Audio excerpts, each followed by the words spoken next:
One of the hottest issues now in the transportation sector is the Public Utility Vehicle Modernization Program, or PUVMP. Since its announcement to the public, it has been a topic of many discussions on social media, different transport groups, and even in the academic sector.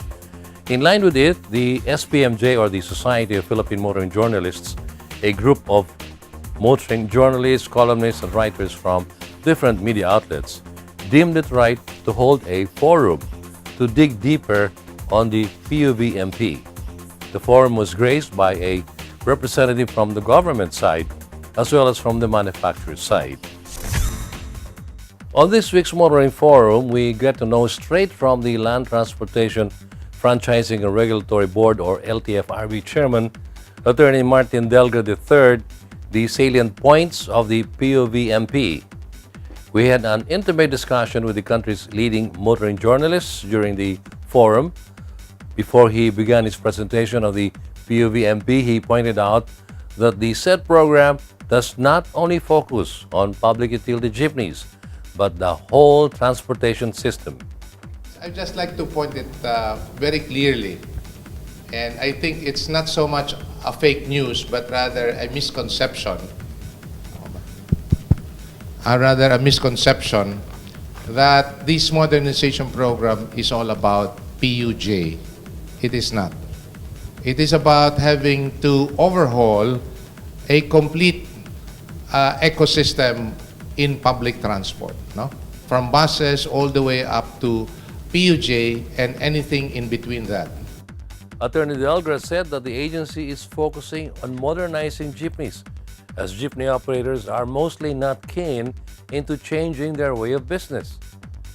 For many, many years, for many decades, PUJ is one sector, either it is neglected or that they simply don't want the kind of change that they need, the sector needs. No? And if that sector would be able to respond positively, then very likely and very obviously, our principal stakeholders, and even their principal stakeholders, no? Those truck manufacturers who are the mananakay, our riding public, would be able to enjoy a safe, convenient, and dependable public transportation system. So this is the reason why our focus is on PUJ, but it is not all about PUJ alone. Attorney DELGRA also stressed the importance of modernizing the PUV sector in the country. The main objective really is to modernize our PUV. As you can see, it's PUV, not PUJ, no? Public transportation system. And having said that, I'd just like to again reiterate that there is a modernization program that has been going on for years, but on a limited scale insofar as these three modes are concerned: bus, UV, and taxi, because we have imposed on them what we call a vehicle age policy. But it's more on the unit, okay? What do I mean?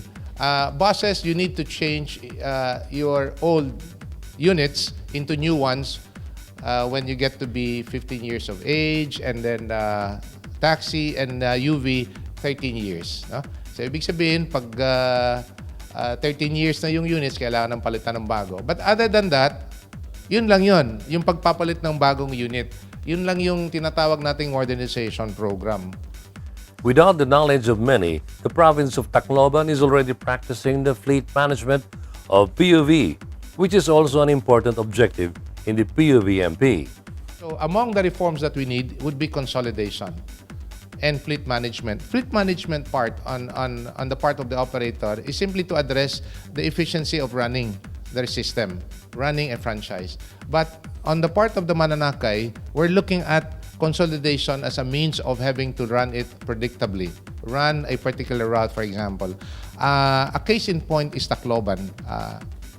Sinasabi nila malayo yung Tacloban, hindi mo maramdaman kung ano talaga yung nangyayari sa Tacloban. But very concretely lang, ang nangyari doon, we have made it a point na kailangan, there are 3 routes by the way. Just to give you a bird's eye view, there are 3 routes because we need to serve the resettlement areas that President Duterte put up. Before we came in, ang nangyayari, because you need to move people out to these resettlement areas, the city put up 5 buses. Ang sistema punuan. So, I've talked to the people there during the launching, and sabi nila they have to wait as long as 2 hours. 1 hour to 2 hours. And that's just one trip in the morning and one trip in the afternoon. 5 buses. Kaya talagang nahihirapan sila. When we came in, ang system is very simple. Consolidated franchise. Since this is a new route, we have a policy na at least 15 units. Ay yung nangyayari ngayon, 15 units mukhang kukulangin. We were already told by the operator na we might ask for more. Why? So anong nangyayari? 12 kilometers, every 10 minutes, that jeep goes out of the garage and serve the route. Every 10 minutes. Okay? Another thing is that it is not boundary system. It is the drivers are salary based. And since they're salary based, ang nangyayari under our existing system, the drivers run 14, 16 and probably 18 hours on the road. Talagang hirap, pagod, and what happened? At the end of the day, you only get 300, 500? Nasusurpresa nga yung mga grupo nila George when Yuri's group presented that the driver under their employ could earn as much as 23, 24,000 a month. Sinungaling ka. Nangyayari eh. And I have to ask the banker beside me who borrowed from whom Yuri's group borrowed yung one team. Sabi ko, nakakabayad ba yung grupo ni Yuri? Nakakabayad. Hindi ba pumapaltos yung cheque nila? Hindi. So, what does that mean? Ibig sabihin, gumagana yung sistema. It's efficient, and more importantly, on the part of the operator, kumikita. So, yun yung gusto kong i-emphasize. So, on the part of our principal stakeholder, obviously, our principal stakeholders are not the operators, not the suppliers, but the riding public. The LTFRB chairman also highlighted the role of the UV Express. He said that UV Expresses are not supposed to compete with buses and jeepneys. As you can see, no hierarchy of mode. Ang ibig sabihin po niyan, when a route is good for a jeep, then it should be a PUJ. If the route is good for a bus, the hierarchy should be a bus. The UV Express might complement along the way, but it is not supposed to compete. Yun ang ibig sabihin doon. But right now, you have UV Express that runs as far as 200 km on National Highway, cuts across regions. Hindi na po pwede yan. Just to give you a very short history of the UV Express, siguro kayo rin nakakaalam nito, it started with yung Tamaraw, FX, and then it graduated to GT, although it means something else. It refers to, anyway. So GT, Garage to Terminal, it is supposed to be the premium service of the PUJ. Ang ibig sabihin po, when you have a route, PUJ, pahinto-hinto, yung UV Express is supposed to be premium service on 2 things. P2P. So from here, it only ends there. Walang pahinto-hinto. Pangalawa, it's premium service because of the unit. Aircon, well-seated, yung mga ganon. Okay? But other than that, it's supposed to be that way. Pero lumabas na tuloy doon sila sa city routes hanggang they competed with the buses already. So we already have addressed that by saying that UV, wherever it is, no further than 60 kilometers. That is under our department order. Attorney DELGRA also mentioned the local public transport route planning, which monitors the transport route all over the country, and which, by this time, the LTFRB is also modernizing. I'd like to point out, I mentioned already about some regulatory reforms, but I'd like to point out this. As we speak, ongoing na po yung LPTRP, Local Public Transport Route Planning. Why am I saying this? And this, I would like to emphasize, na yung Road Transport and Planning Division of DOTC before, probably an office as small as this, runs the planning process of any routes all over the country. You know what that means? A small office that will dictate tens of thousands of routes. We have a problem. So we need to bring it down to the LGUs. for a lot of reasons, no? Where we would be able to address really what they need. And they are the ones planning it. But it is not something absolute, no? Because the parameters and guidelines, as well as the policy in planning out the local routes and giving of the franchises are still left to the national agency.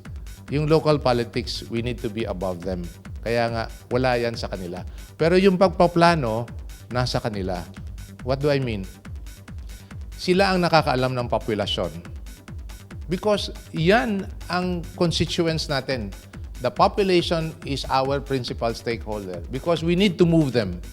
Pangalawa, they know their either CPD, Comprehensive Development Plan, and their CLUP, Comprehensive Land Use Plan. So they would know their zoning. They would know where the residential zones are, commercial, industrial, and all these things. So they would be able to know how people move, where people move. Pangatlo, they know their local road networks. Obviously, they know a little bit of local politics, but that is not our concern. No? So, anong nangyayari?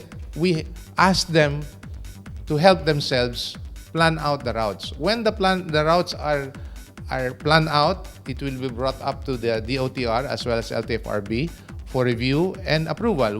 Once that is done, we bring it back to them, and then we will ask local transport groups or operators to apply to us.